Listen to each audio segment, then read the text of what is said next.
ان لنفسک علیک حقا ان لزوجک علیک حقا ان لجسدک علیک حقا فآتی کل ذی حق حقہ۔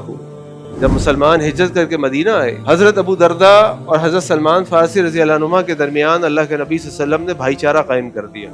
ایک دن سلمان فارسی رضی اللہ عنہ ابو درداء کے گھر آئے تو دیکھا کہ ام درداء بڑے عجیب سی حالت میں۔ انہوں نے پوچھا ابو درداء کہاں ہے؟ کہا جی ابو درداء باہر ہے۔ انہوں نے کہا تم نے اپنی حالت بہن کیسے بنائی ہوئی ہے اس طریقے کی؟ انہوں نے کہا کہ آپ کے بھائی کو دنیا سے کوئی رغبت نہیں۔ تو جب ابو درداء واپس آئے تو ان کے سامنے حضرت سلمان فارسی کے سامنے کھانا رکھا تو سلمان فارسی رضی اللہ عنہ نے کہا کہ کھانا کھاؤ؟ انہوں نے کہا نہیں میں کھانا نہیں کھا رہا، میرا روزہ ہے۔ تو حضرت سلمان فارسی نے کہا کہ جب تک تم نہیں کھاؤ گے میں بھی نہیں کھاؤں گا، لہٰذا اپنا روزہ توڑو اور کھانا کھاؤ تو میں کھانا کھاؤں گا۔ اور پھر حضرت ابو درداء رضی اللہ عنہ نے روزے کو توڑا کیونکہ نفلی روزہ تھا، اور پھر کھانا ساتھ کھایا۔ جب رات کا وقت ہو گیا اور سونے کے لیے لیٹے تو حضرت سلمان فارسی لیٹے لیکن ابو درداء کھڑے ہو گئے۔ پوچھا کیا کر رہا ابو درداء؟ میں قیام کروں گا۔ نہیں ابو درداء سو جاؤ ابھی۔ اور جب رات کا آخری پہر آیا تو وہ دونوں حضرات کھڑے ہوئے، دونوں حضرات نے کھڑے ہو کے اللہ کے آگے قیام کیا، اور قیام کرنے کے بعد حضرت سلمان فارسی نے حضرت ابو درداء سے کہا کہ ابو درداء تمہاری بیوی کا بھی تمہارے اوپر حق ہے، تمہارے جسم کا بھی تمہارے اوپر حق ہے، تمہارے رب کا بھی تمہارے اوپر حق ہے، تمہارے مہمان کا بھی تمہارے اوپر حق ہے۔ فآت کل ذی حق حقہ،